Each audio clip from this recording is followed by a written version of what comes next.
Elmore Leonard is here. He is the author of numerous best-selling novels, including Be Cool, Out of Sight, and Get Shorty.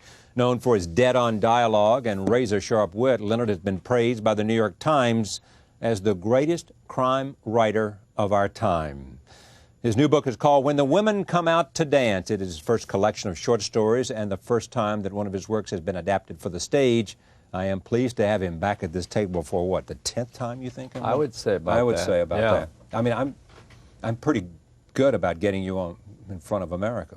You've been a pal. Pal is what I would say too. Yeah. Now, why did you decide to do this collection of short stories? Well, they were available, and I thought, well, I'll do a few more, and it'll become a book size, and that'll be part of the contract then with HarperCollins. And there are several stories in there that I didn't think had gotten enough attention up till now, and this would be a good opportunity. There are some people who say that you've created your most compelling female characters here.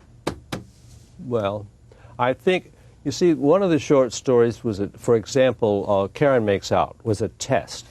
I tested Karen in that situation to see if she would work in a book. This is Karen Cisco of Out of Sight. Of Out of Sight.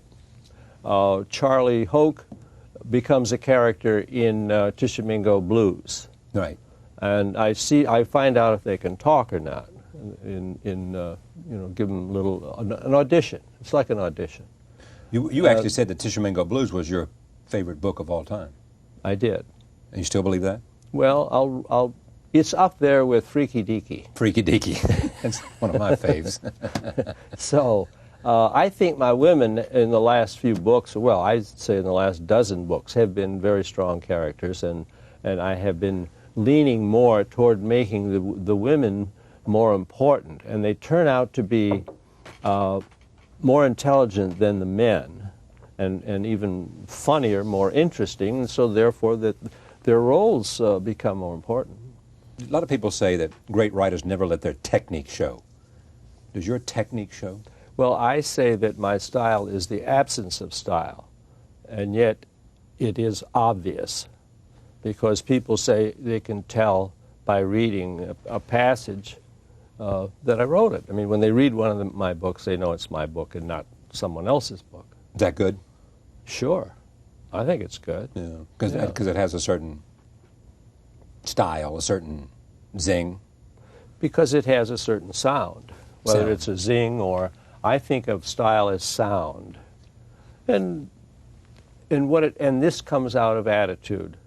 It's my attitude toward the characters in letting the characters tell the story, letting the characters, each scene is seen from a character's point of view. Your friend Martin Amis says that you pushed the novel, the narrative in your novels, and that it is characters rather than the language that drives the narrative. Well, it's the language of the character. It's the language that makes the character, and this is something I learned back in 1954 in the prologue of Steinbeck's Sweet Thursday.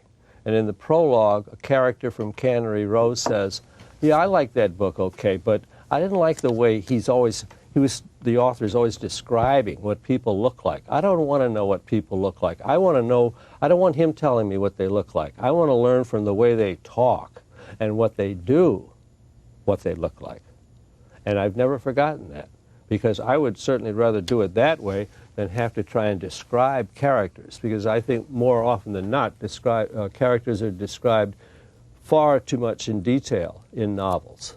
That the little physical characteristics that you don't remember. Well, unless somebody has such, you can be. I would disagree on this point. You can be so brilliant at the way you do that. I mean, it can be your long suit. Exactly. And you can. Yes. Somebody like that can set a scene, and they have such a capacity to recreate a scene. They see everything, that it makes it more vibrant. Well, that's true. I've said, for example, one of my rules is never open a book with the weather. Well, but there are certain writers who can describe all the weather they want. you know, because they're good at it. Yeah. They can do weather reports. You're talking about this to every since you brought this up, I'm going to pick at some of these other things. Number 2 is how to avoid prologues. Avoid prologues. Avoid prologues, except in the case of Steinbeck, where he gave me all that valuable information in his prologue. You say a prologue in a novel is a backstory, and you drop it in anywhere you want, but not at the beginning. But you say no. You just say avoid them. Avoid them, because a prologue is, you open the book and say a prologue. Oh, do I have to read the prologue? Why can't I just get into the story? Yeah. Never use a verb other than said to carry dialogue. Now, what would be an example of a verb you would use to carry a dialogue other than said? I'm not sure if I'm going or not, she asseverated. Yeah. Or she ad-libbed, Or, yeah, right. She reflected. Yeah. What was the word you used? Asseverated. What does that mean? I'm not sure. I've forgotten, but I had Mary McCarthy used it, and I had to look it up. If you have to look up the verb, you know that you're looking up words all through that book. You say never use an adverb to modify the verb said. Never. Never say, for example, he admonished gravely. Never. Never. He admonished. That's enough. Right, me too. I'm with you on this. You could write for me. What do you pay? Not as much as you make. Never use the word suddenly or all hell broke loose. Yes, and you see those all the time.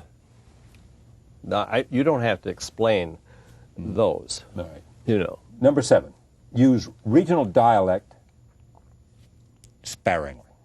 Did you skip exclamation points? No, I skipped patas. No, I skipped. How do I pronounce this? P-A-T-O-I-S. Patois. Patois. Okay. Basically, the rule is use regional dialect patois sparingly. Well, you don't want the book. If you use dialect, your page is all full of apostrophes. You know, where you're leaving out letters and things, or you're spelling phonetically, and it looks funny. You've got to use that sparingly. Avoid detailed descriptions of characters. We've talked about this a little bit, but unless what? Unless you're Hemingway. He doesn't I know, see it's that. true. He It's a didn't. perfect example, right? Yeah, it's a perfect example of the rule. Avoid detailed descriptions. Exactly.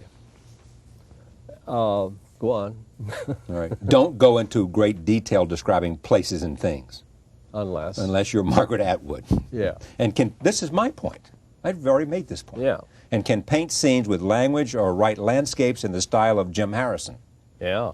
But even if you're good at it, you don't want descriptions that bring the action, the flow of the story to a standstill. Okay. Let me go back to avoid detailed descriptions of characters. Steinbeck covered. In Ernest Hemingway's Hills Like White Elephants, what do the American and the girl with him look like? She had taken off her hat and put it on the table. That's the quote. That's the only reference to a physical description in the story, and yet we see the couple and know them by their tone of voice, with not one adverb in sight. Right out of your mouth. Amen. All right. Number 10. Wait, what about exclamation points? I don't see that. That couldn't have been left out. No, I made a mistake or somewhere. I don't know where it is. But you explain it to me then. Well, exclamation points are often used. The exclaimer is put when the sentence isn't exclaiming anything. It's just that the writer, I think, gets a little heated, a little excited about it, and he puts in the exclamation point. But I say that you're allowed maybe 3 per 100,000 words when you're writing a book, unless you're Tom Wolfe. Then you can throw them in for fun. Why, unless you're Tom Wolfe? Because Tom Wolfe knows how to use them for fun. For fun, right, okay. Yeah. Try to leave out the part that readers tend to skip. Yes. If you know that the reader's going to skip it, don't put it in. Exactly. And I came across that one in a crossword puzzle in USA Today. And it said, begin Elmore Leonard quote here. And I thought, well, what? What could it be? Until I got I try, and then I knew what it was, of course. That's my oldest rule. Try to leave out the parts that readers tend to skip. There's one more. and you say this is my most important rule, and it sums up all of the 10. What is it?